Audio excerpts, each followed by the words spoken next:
मसीह यीशु के बाबरकत नाम में आप सबको सलाम। मेरा नाम पास्टर सलास और मैं एक बार फिर आपकी खिदमत में हाजिर हूँ UUNN पाकिस्तान के प्लेटफॉर्म से। हमारा विजन 2 तिमोथियुस उसका 2 बाब उसकी 2 आयत कि जो बातें तूने बहुत सारे गवाहों के सामने मुझसे सुनी, इनको ऐसे ही दयानतदार आदमियों के सुपुर्द कर जो औरों को भी सिखाने का बाइस हो। मेरे अजीज़ों, आज बड़ा अहम मौजू मैं आपकी खिदमत में लेकर हाजिर हुआ हूँ। वो ये है कि हम इब्लीस से अक्सर धोखा खा जाते हैं। किस तरह हम इब्लीस के धोखों, उसके मंसूबों या उसकी चालों से हम वाकफियत हासिल कर सकते हैं और उसे शिकस्त दे सकते हैं। पुराने अहदनामे में एक वाक़या है। मैं चाहता हूं कि हम इस वाक़े की जानब अपनी तवज्जो लेकर जाएं और हम इससे सीखें कि किस तरह हम इब्लीस पर और उसके हमलों पर और उसके मंसूबों पर गालिब आ सकते हैं। पुराना अहदनामा शमूएल की पहली किताब उसका 17वां बाब और उसकी पहली 3 आयत में लिखा है, फिर फ़लस्तीनियों ने जंग के लिए अपनी फ़ौजें जमा की और यहूदा के शहर शोका में फराहम हुए और शोका और इसका के दरमियान इफ्सद मीम में खैमजन हुए। और शाऊल और इस्राएल के लोगों ने जमा होकर एला की वादी में डेरे डाले और लड़ाई के लिए फ़लस्तियों के मुकाबल सिफ आराई की। और एक तरफ के पहाड़ पर फ़लस्ती और दूसरी तरफ के पहाड़ पर बनी इस्राएल खड़े हुए और इन दोनों के दरमियान वादी थी। खुदावंद के पाक कलाम के पढ़े और सुने जाने के बायस हम सब पर खुदावंद की खास बरकत हो। मेरे अजीज़ों, ये वाक़या बनी इस्राएल और फ़लस्तियों के दरमियान का है। जब ये आपस में इन्होंने सफ़ाराई की, एक तरफ बनी इस्राएली थे, फौजी थे, ये जंग के लिए तैयार थे, इनके दिल जोश से भरे हुए थे और ये जंग करने के लिए बिल्कुल तैयार थे और ये जंग में ज़ोर आवर भी थे। इससे पहले ये मुतअद्दिद जंगें लड़ चुके थे और खुदावंद ने इन्हें हमेशा फतह से हमकनार किया था। और आज भी जब ये सफ़ आराई कर रहे थे, ये फ़लस्तियों के मद्दे मुकाबल थे, ये जंग के लिए और जीत के लिए पुरअज़म थे। इनके दिल जो थे वो इस बात से भरे हुए थे, जोश से भरे हुए थे कि हम फ़लस्तियों को मार गिराएंगे और हम इन पर गालिब आएंगे और हम जंग जीत जाएंगे। और इसी माइंड सेट के साथ, इसी सोच के साथ ये सिफ आराई कर रहे हैं। आज आप भी शायद जोश से भरे हैं, आपको खुदा ने मंसूबे दिए हैं या आपने अपने गोल्स बना रखे हैं और आप उन टारगेट्स को अचीव करने के लिए पुरअज़म हैं। आप चाहते हैं कि आप तमाम रुकावटों को अबूर करके उन गोल्स को हासिल करें। आप दुश्मन पर गालिब आना चाहते हैं।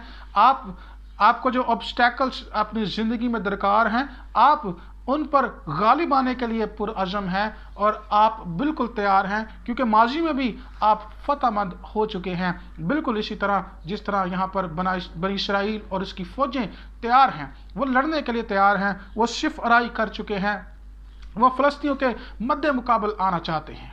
शायद आज आप भी अपने दिल में कोई मंसूबे रखते हैं, आपके पास विजन्स हैं, आपके पास प्लान्स हैं, आप उनको पूरा करना चाहते हैं और आप बिल्कुल तैयार खड़े हैं। लेकिन उसके बाद अक्सर क्या हो जाता है, यहाँ पर अगर हम 4थी आयत पढ़ें, लिखा है, और फ़लस्तियों के लश्कर से एक पहलवान निकला जिसका नाम जाती जूलियत था और उसका कद 6 हाथ और 1 बालिश था। ये एक अजीबोगरीब वाक़या रोनमा हो जाता है।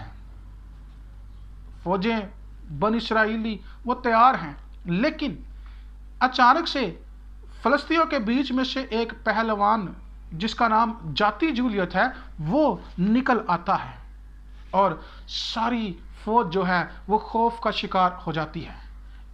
ऐसी जंगी हिकमत अमली तारीख में नहीं मिलती। दुनिया की तारीख में ऐसी जंग नहीं मिलती जहां पर सिर्फ एक शख्स आकर निकले और सारी फौज जो है वो खौफ का शिकार हो जाए। असल में ये इब्लीस का एक मंसूबा है, इब्लीस की एक चाल है। जब आप अपने मिशन पर, अपने टारगेट को अचीव करना चाहते हैं, अपने खुशहाली की जानब जाना चाहते हैं, या आपके दिल जोश से भरे हैं, आप खुदा में बढ़ना चाहते हैं, आप किसी इबादत में आए हैं, वहाँ पर आपका दिल जोश से भर गया है, आप उससे आगे जाना चाहते हैं और आप बिल्कुल तैयार खड़े हैं, या अपनी ज़िंदगी में आप कुछ अचीव करना चाहते हैं और आप बिल्कुल उस तरक्की के दहाने पर खड़े हैं, लेकिन अचानक से इब्लीस मंसूबा बनाता है। और मैं आपको बताना चाहता हूँ कि ये जो मंसूबा है ये धोखे पर मबनी है। अगर फलस्ती इतने जोर आवर होते, वो जाति जूलियत का सहारा कभी ना लेते। और जाति जूलियत महज एक धोखा है। जाति जूलियत का नाम ये धोखे का नाम है, और वो बनी इस्राएल को धोखा दे रहे थे। लेकिन याद रखिए, हमने इस धोखे में नहीं आना। अगर हम इब्लीस के इस धोखे में आ जाएंगे तो हम इन फौजों की तरह डर जाएंगे और हम पीछे चले जाएंगे। हम कभी भी अपने टारगेट्स को अचीव नहीं कर पाएंगे। इसलिए ज़रूरी है कि हम इब्लीस के इस धोखे पर गालिब आएं, इस धोखे को मार गिराएं और हम फतहमंदी की जानिब अपने कदम बढ़ाते चले जाएं। याद रखिए, कुलसियों के एक ख़त में लिखा है कि इब्लीस को शिकस्त हो चुकी है, वो अपने हथियार खो चुका है। अब महज वो हमें धोखा ही देता है, वो महज हमारे खिलाफ मंसूबे ही बनाता है। जिस तरह यहाँ पर फ़लस्तीनियों ने एक धोखा या एक मंसूबा बनाया है। वो ज़ोर आवर नहीं थे, लेकिन वो जाति जूलियत को सामने करके वो बनी इस्राएल को धोखा दे रहे थे। खुदा के कलाम में लिखा है कि खुदा के सब हथियार बांध लो और इब्लीस के मंसूबों या उसके कुदरत पर या कामों पर गालिब आओ। ये महज मंसूबे हैं, ये महज धोखा है। ये आपके सामने टेम्पटेशन का पहाड़ है या आजमाइश का पहाड़ है, आपको इस पर गालिब आकर आगे जाना है। और कलाम में ये भी लिखा है दूसरे करंथियों में, क्योंकि हम उसके हीलों से ना वाकिफ नहीं, हम जानते हैं कि वो ऐसे ही नाकाम मंसूबे बनाता और हमें डराने की कोशिश करता है। यहाँ पर बनी इस्राएल खौफ का शिकार हुए, लेकिन जैसे ही जाति जूलियत को शिकस्त हुई, जैसे ही वो नीचे गिरा, पूरी की पूरी फलस्ती जो थे वो हथियार डाल गए और वो शिकस्त उन्होंने खाई। महज एक धोखा, उसे हटाने की या उसे समझने की ज़रूरत है। आज इब्लीस मुख्तलिफ धोखे दही से काम लेता है। उसके बहुत सारे रूप हो सकते हैं। शायद आप दुनिया की फ़िक्रों में हैं, ये आपके सामने धोखा है, क्योंकि कलाम में लिखा है मरकज़ की इंजील में, और दुनिया की फ़िक्र और दौलत का फ़रेब और चीज़ों का लालच दाखिल होकर कलाम को दबा लेते हैं और वो बेफल रह जाता है। मैं नहीं जानता कि आज आप किस धोखे का शिकार हैं, लेकिन मैं आपको कहना चाहता हूं कि इस धोखे को समझिए। ये महज एक धोखा है। उसके पास कुदरत नहीं, उसके पास इख्तियार नहीं, वो शिकस्त खा चुका है, वो अपने हथियार डाल चुका है। आपको दाऊद की तरह इस धोखे को समझना और उसे मार गिराना है। उसके पीछे आपकी फतह है, उसके आगे आपकी फतह है, वहाँ पर आप फतहमंद हैं।